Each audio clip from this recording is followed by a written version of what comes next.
Hello there, my name is Marella and welcome to my How to Do series. Today we're looking at Crescent Pose, or also known as Individualasana. So I invite you to make your way to standing. Step your feet together or stand with your feet inner hip width apart. Inhale your arms up, clasp your right wrist with your left hand. Move your hips to the right, your torso to the left, be as sideways as possible. Press down equally with both feet into the floor. Squeeze shins towards each other. Lift your kneecaps, engage your quads, tighten your glutes, engage your core.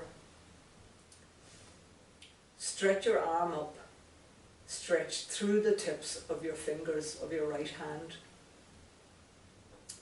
Be careful not to collapse into the side you're leaning towards. Move your ears back, look up.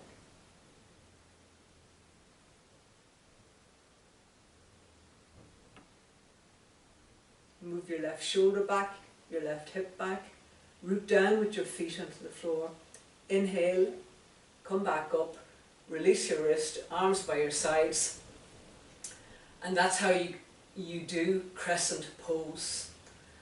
Thanks for joining with me today, and if you like this video, please give me a like, a share, or even subscribe to me on YouTube. See you on the mat.